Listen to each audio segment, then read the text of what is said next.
यदि आप लॉ पढ़ना चाहते हैं तो कहीं और क्यों जाना। हमारे ऐप को डाउनलोड करें और लॉ पढ़ें। और हमारी आज की चर्चा, हमारा आज का विशेष, हमारा आज का फोकस इसी बड़ी खबर पर है। पीएम केयर्स फंड को लेकर जो कुछ चल रहा है उसी पर, और हमारा आज का विशेष है पीएम केयर्स फंड सांच को आंच नहीं, सांच को नहीं आंच। ये हमारा आज का विशेष है और इस पर चर्चा करने के लिए दो मेहमान हमारे साथ जुड़ रहे हैं। परिचय करवा दूं, मेरे साथ रामकृपाल सिंह जी हैं, वरिष्ठ पत्रकार हैं रामकृपाल जी, और मेरे साथ दूसरे मेहमान डीके दुबे जी हैं, कानूनी मामलों के जानकार हैं। दोनों का बहुत बहुत शुक्रिया, आभार। सबसे पहले डीके दुबे जी, आप कानूनी मामलों के जानकार हैं, तो मैं आपसे पहले ये जानना चाहता हूं, आज के फैसले को अगर कानूनी रूप से देखा जाए तो क्या आप कह सकते हैं कि पीएम केयर्स फंड पर जो सवाल उठ रहे थे उसके कानूनी रूप से संतुष्टकारी जवाब जो हैं आज वो मिल चुके हैं सुप्रीम कोर्ट के इस फैसले में? जी अशोक जी, मेरी राय ये है, मेरी नजर में आज ऑनरेबल सुप्रीम कोर्ट ने केवल ये पिटीशन डिसमिस नहीं करी, इसकी जो और करस्पॉन्डिंग पिटीशन है केवल डिसमिस नहीं करी, पूरा क्लैरिफिकेशन दिया है, बहुत सारे जजमेंटों का हवाला दिया है। और मैं आपको एक और बात बता दूं, जो अभी आप कह रहे थे कि सरकार स्वतंत्र है, सुप्रीम कोर्ट ने कहा सरकार स्वतंत्र है। ये एक्चुअली सरकारी फंड नहीं, ये सरकारी पीएम केयर्स फंड सरकारी नहीं है। पीएम केयर्स फंड में 4 ministers including prime minister ex officio members हैं और 3 मेंबर्स और चुनने का अधिकार है। जैसे कि ट्रस्ट एक्ट के तहत पब्लिक ट्रस्ट बनाई जाती है, वैसी ये ट्रस्ट है और ये स्वतंत्र ट्रस्ट है। इसका गवर्नमेंट से कनेक्शन नहीं है। गवर्नमेंट से सिर्फ इतना कनेक्शन है कि 4 ministers, home minister, finance minister और डिफेंस मिनिस्टर और prime minister ex officio members हैं इसके, और ऑनरेबल प्राइम मिनिस्टर इसके एक्स ऑफिशियो चेयरमैन हैं। 3 अलग मेंबर्स हैं। तो क्या है कि ऑनरेबल सुप्रीम कोर्ट ने कहा, चूंकि ये पार्लियामेंट से नहीं बनी है, चूंकि इस पर सरकार का फंड नहीं है, चूंकि इस पर बजट से कोई फंड नहीं आया है, इसलिए जैसे देश में और ट्रस्टें चलती हैं वैसी ही एक ये ट्रस्ट है और इस ट्रस्ट को पूर्ण रूप से अधिकार है कि वो कहां कैसे, जैसे बाकी ट्रस्टें अपना इन्वेस्टमेंट करती हैं according to the bylaws, वैसे इन्वेस्ट करने का अधिकार है, वैसे खर्च करने का अधिकार है। और इसका एनडीआरएफ से कोई कनेक्शन नहीं है। प्रधानमंत्री चाहें या ये ट्रस्ट की जो मीटिंग होगी उस मीटिंग में ये लोग फैसला करेंगे कि ये कहां जरूरत है वहां पर इसका इन्वेस्टमेंट किया जाए। जबकि एनडीआरएफ के मामले में ऑनरेबल सुप्रीम कोर्ट ने ये कहा कि देखिए ये पार्लियामेंट से पास कानून है और पार्लियामेंट से बनाई गई, चूंकि नेशनल डिजास्टर मैनेजमेंट एक्ट के तहत बना है, इसलिए इस पर सीएजी भी आता है, इस पर सरकार के सारे कंट्रोल आते हैं, इस पर पार्लियामेंट की सारी कमेटियां आती हैं। लेकिन देश में जिस प्रकार और ट्रस्टें चलाई जाती हैं वैसे ही ये ट्रस्ट भी चलाई जा सकती है। जितना दूसरी ट्रस्टों पर आपको आरटीआई रहता है या दूसरी ट्रस्टों पर आपको उसके खर्चे मांगने का अधिकार होता है, ऑडिट का अधिकार होता है, उतना ही इस पर है, उससे ज्यादा नहीं है। इसलिए ये बड़ा जो ऑनरेबल सुप्रीम कोर्ट ने डिस्टिंक्शन किया है, मुझे लगता है बड़ा अच्छा डिफाइन किया है उसको। ठीक है। रामकृपाल जी, जो बात दुबे जी ने कही, मैं वहां से उस सवाल को उठाता हूं। हालांकि मैं अभी दूसरा सवाल भी आपसे पूछूंगा, लेकिन रामकृपाल जी की बात से, डीके दुबे जी की बात से जोड़ते मैं सवाल आपके सामने रख रहा हूं। सवाल है कि इस तरह का ट्रस्ट बनाने की जरूरत आपको क्या लगता है कि क्यों महसूस हुई होगी? क्योंकि ये कई सारी ट्रस्ट हैं ऑलरेडी जो चल रहे हैं, इसके अलावा एनडीआरएफ एक अलग प्रावधान है। तो सर, क्या आपको लगता है क्यों इसकी जरूरत महसूस की गई होगी? देखिए अशोक जी, मैं तो ये नहीं कह सकता हूँ बहुत स्पेसिफिक, लेकिन एक बात जो ये विवाद पूरा उठा हुआ है, पहली बात तो ये है कि अभी ज्यादा नहीं, 2019 में करीब करीब एक ऐसा मुद्दा बनाया गया विपक्ष द्वारा और पर्टिकुलरली कांग्रेस ने कि चौकीदार, आगे मैं नहीं कहूंगा, जिस तरह से उठाया गया कि बेईमानी का आरोप और तमाम लगाया गया, और उस पर जनता एक फैसला दे चुकी। किसी विपत्ति के समय में सरकार कोई अगर काम कर रही है बेसिकली कोरोना से निपटने के लिए, और अगर उन्होंने पीएम केयर फंड एक चीज बनाई है जो कि कानूनन सब मतलब दुबे जी ने सारा बता दिया और आपने सारे तथ्य भी खुद रख दिए हैं, मैं समझता हूं उनको रिपीट करने की जरूरत नहीं है। ठीक है।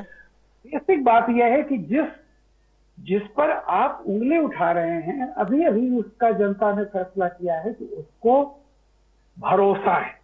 और जो हमारा नेतृत्व कर रहा है, कम से कम उस व्यक्ति पर, कि वो कुछ भी हो सकता है, कि कोई राजनीतिक फैसला एक बार मान लीजिए कि कोई गलत भी हो सकता है, जोखिम भरा फैसला हो सकता है, लेकिन व्यक्तिगत निष्ठा और ईमानदारी पर कहीं किसी को शक नहीं है, अपोजिशन को भी नहीं शक है जी। लेकिन मुझे दुखद ये होता है कि बार बार इस तरह की चीजें क्यों उठाई जाती हैं। सवाल इस बात का है कि इस समय रामकृपाल जी एक मिनट, रामकृपाल जी एक मिनट, आप कह रहे हैं बार बार, मैं यही मेरा एक बड़ी बात है, क्योंकि आज भी इस फैसले के बाद भी कांग्रेस के मीडिया सेल के जो इंचार्ज हैं, उन्होंने जो कुछ कहा, उन्होंने जो ट्वीट किया, वो एक बार फिर कह रहे हैं कि इस फैसले को लेकर सुप्रीम कोर्ट का फैसला, जो 3 जजों की बेंच का फैसला था, उस पर वो कहते हैं कि अकाउंटेबिलिटी और साथ साथ जो ट्रांसपेरेंसी है, उस पॉइंट ऑफ व्यू से आज का फैसला जो है वो दुर्भाग्यपूर्ण है। इस तरह की भाषा का इस्तेमाल करते हैं, जबकि दुबे जी ने बताया कि इसके जो वैधानिक पहलू हैं बड़े साफ हैं। तो उसके बाद भी इस तरह की बात की जाती है, एक बहस को आगे बढ़ाया जा रहा है, क्या मायने हैं इसके? देखिए, इसके मैं बहुत साफ बात बताऊं, इसके मायने ये हैं कि याद कीजिए, इमरजेंसी लगी, ये बताया गया कि हम सुप्रीम कोर्ट से ऊपर हैं। कई ऐसे इंस्टेंस आए, मैं नहीं कहूंगा। राजीव गांधी जी के जमाने में 400 सीटें मिली 86-87 में, साहबानों का केस आया, तब भी ये सत्ता ने बताने की कोशिश की कि हम अदालत से ऊपर हैं, और उसको बिल्कुल सुप्रीम कोर्ट के फैसले को पलट दिया। ये आज जिस तरह से एक सर्वोच्च न्यायालय के फैसले के बाद जिस तरह से जो कांग्रेस की टिप्पणी है, उसमें कहीं ना कहीं से वो आप विपक्ष में आ गए हैं, लेकिन वो एक अहंकार झलकता है कि हम, अगर हमारे मनमाफिक कोई चीज नहीं होगी तो हम सब पे सवाल उठाएंगे। मुझे मतलब बहुत तकलीफ होती है जिस तरह की भाषा का इस्तेमाल किया गया कि डिसइंफेक्शन के लिए सनलाइट वो सनलाइट सबसे बढ़िया चीज होती है। अरे क्या आप कहना चाह रहे हैं? आप कम से कम किसी भी संवैधानिक संस्थाओं पर तो भरोसा रखने की कोशिश कीजिए। और दूसरी बात, मैं फिर ये कह रहा हूं, एक कहावत होती है कि दूध का जला छाछ भी फूंक फूंक कर पीता है, लेकिन मुझे तरस आता है कि जिन सवालों पर या जिस तरह के आरोपों पर आपको जनता लगातार खारिज कर रही है, आप बार बार उसी सवाल को लेके जाते हैं। बिल्कुल। आप आदमी का एक भरोसा है कि कम से कम, देखिए, एक होता है ना विपत्ति के, ऐसे विपत्ति के मौके पर कोई उस कोष में से बेईमानी करेगा क्या? और अगर बेईमानी नहीं है, अगर नीयत साफ है, तो आप बाईं पॉकेट में पैसा रखें या दाईं पॉकेट में पैसा रखें, अगर वो किसी को, एक जरूरतमंद को दिया जा रहा है, उसकी सेवा की जा रही है, और उसका बराबर रविशंकर जी ने आज पूरा ब्यौरा भी दिया। बिल्कुल। तो ये अनावश्यक विवाद खड़ा करना, मुझे ये लगता है कि जब मुद्दे कुछ भी ना हो, तो क्या होता है कि एक बदहवासी में आप बार बार वही गलती दोहराएंगे जो गलती से आपको नुकसान पहुंचा है, इसके सिवा और कुछ नहीं हो सकता। जाहिर सी बात है कि आज जो कहा रविशंकर प्रसाद ने, उन्होंने कहा कि इसकी पाई पाई का हिसाब दिया जाएगा जनता को, तो उसके लिए थोड़ा इंतजार भी करना पड़ेगा, क्योंकि अभी तो ये प्रक्रिया पूरी चल ही रही है। जाहिर सी बात है, मौके पर सरकार या मौके पर जो है इस पीएम केयर फंड से जुड़े लोग जो है इसका हिसाब भी देंगे। लेकिन दुबे जी, रामकृपाल जी ने कहा तो मुझे याद आ गया कि एक कांग्रेस में एक पुरानी कहावत थी, पुराना चलन था, खाता ना बही, जो केसरी कहे वो सही, यानी जो उनके कोषाध्यक्ष केसरी साहब थे, जो वो कह दे वही सही है, कोई खाते की जरूरत नहीं, किसी बही की जरूरत नहीं। आज ऐसा लगता है कांग्रेस की ये सोच बन गई है कि ना सुप्रीम कोर्ट, ना चुनाव आयोग, ना खाता, ना बही, जो कांग्रेस के प्रवक्ता कह दें, जो कांग्रेस की अध्यक्षा कह दें, जो उपाध्यक्षा कह दें वो सही। क्या आपको यही भावना लग रही है? क्योंकि या फिर आपको लगता है कानूनी रूप से अभी इसमें कुछ पेच बाकी हैं जिनको चुनौती दी जा सकती है?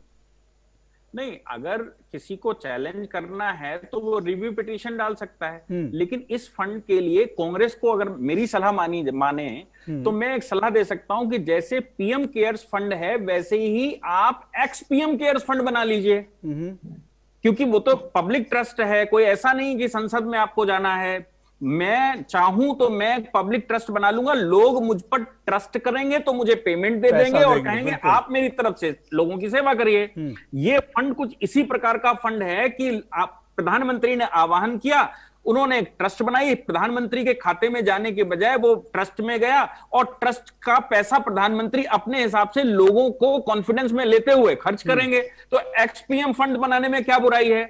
आप राजीव गांधी फाउंडेशन बनाए पड़े हैं जहां पर दुनिया भर से पैसा लाते हैं और एनडीआरएफ का पैसा वहां पर ले गए, जो पार्लियामेंट से निकलता है, बजट से निकलता है, वो पैसा निकालकर अगर आप खर्च कर सकते हैं तो आप मुझे बता दीजिए कि आप एक और पब्लिक ट्रस्ट बना लीजिए, ऐसे ही बना लीजिए एक्सपीएम ट्रस्ट, एक्सपीएम केयर्स ट्रस्ट, तो उसके माध्यम से आप सेवा कर सकते हैं। इसलिए मुझे लगता है कि अब कुछ कहना है, इसलिए चूंकि हम विपक्ष में हैं इसलिए कुछ कहना है, तो मुझे लगता है ये अच्छा नहीं है। हमारे इंस्टीट्यूशंस जो एस्टेब्लिश किए गए हैं, किसी भी कंट्री की स्टेबिलिटी के लिए ये बहुत आवश्यक है कि आप उसके इंस्टीट्यूशंस को स्टेबल करें। अगर नहीं हो रहे हैं तो पूरी शक्ति लगाकर पक्ष और विपक्ष दोनों इंस्टीट्यूशन को एस्टेब्लिश करें। लेकिन जब इंस्टीट्यूशन पे ही हमला करेंगे तो आप मुझे बता दीजिए कि फिर वो ना खाता ना वही और जो कहें वही सही, तो फिर आप वैसे ही बोल लीजिए, आप अनकेयरफुल बोलिए। और देश को पूरे समझ में आ रहा है कि आपको सत्ता देने का तो मतलब कैसे हम समझें,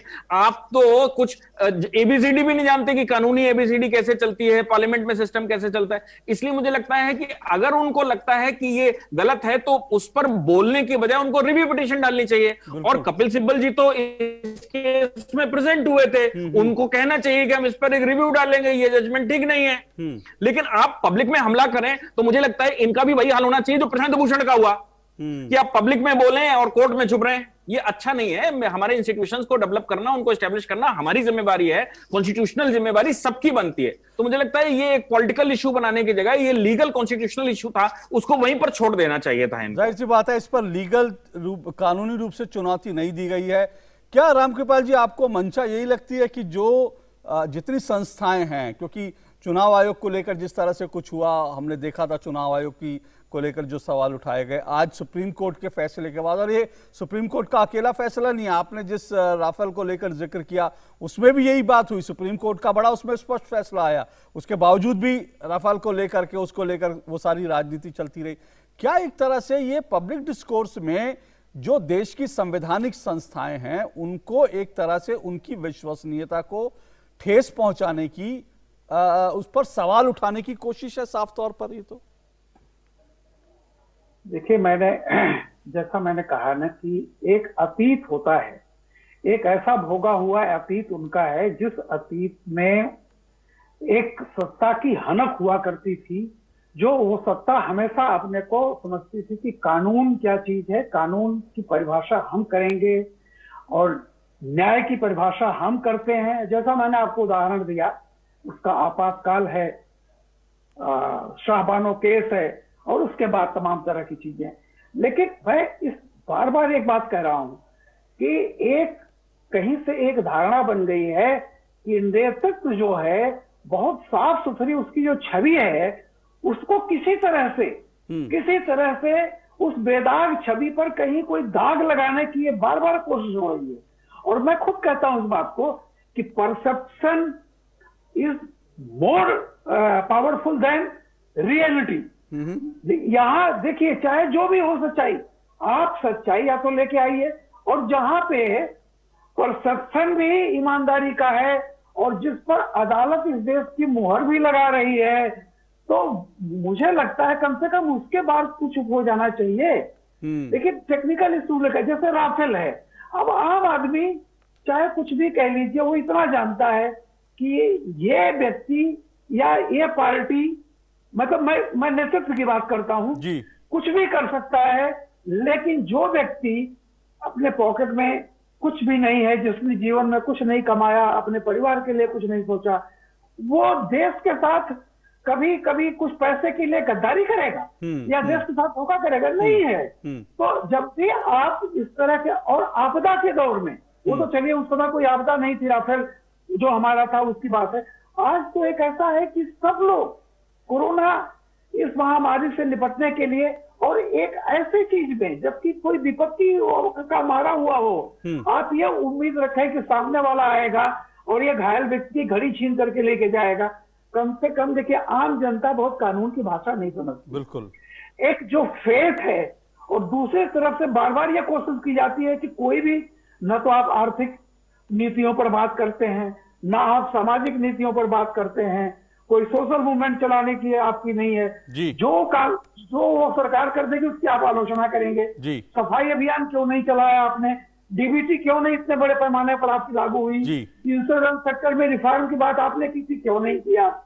अब कोई कर रहा है, आप कहते हो हमने नक्शा बनाया था, आर्किटेक्ट हो भाई, आप नक्शा बहुत बनाते रहिए, बिल्डिंग तो वो बना रहा है, नक्शा बनाने से क्या होगा, घर तो वो बना रहा है, मकान तो वो बना रहा है ना। जाहिर सी बात है, जो बिल्कुल जो दुबे जी ने कहा, मतलब जो अगर शब्दों की बात की, ये ट्रस्ट की बात है, और ये ट्रस्ट, वो ट्रस्ट तो है ही, पीएम केयर फंड ट्रस्ट तो है ही, लेकिन साथ साथ भरोसे वाला ट्रस्ट भी है। और जब भरोसा है तो फिर जनता पैसा भी दे रही है, जनता भरोसा भी करती है, जनता सुप्रीम कोर्ट पर भी भरोसा करती है, और जिस व्यक्ति के नाम पर जनता पीएम केयर फंड में पैसा दे रही है उस पर भी भरोसा करती है। 2019 का चुनाव नतीजा हमारे सामने है, क्या कुछ जनता ने कैसे भरोसा किया। तो हमें यह भरोसा रखना चाहिए कि पीएम केयर्स फंड में भी जो राशि जा रही है उसमें एक एक पाई का हिसाब मिलेगा। लेकिन अगर जिसको राजनीति करनी है, जिसको सवाल उठाने हैं, जिसको तमाम संस्थाओं की विश्वसनीयता पे सवाल उठाने हैं, वो अपनी राजनीति करते रहेंगे। बहुत बहुत शुक्रिया दुबे जी और रामकृपाल जी, आपका हमारे साथ जुड़ने के लिए बहुत बहुत शुक्रिया। हमारे दो मेहमान हमारे साथ आज की बड़ी बहस पर जुड़े हुए थे। इस पूरी ऑर्गेनाइजेशन को चलाने के लिए आप नीचे डिस्क्रिप्शन से हमारे ऐप को डाउनलोड कर सकते हैं, जिससे कि लॉ स्टूडेंट्स को, लॉयर्स को और आम आदमी जो लॉ जानना चाहता है वो पेड क्लासेस का लाभ ले सकता है।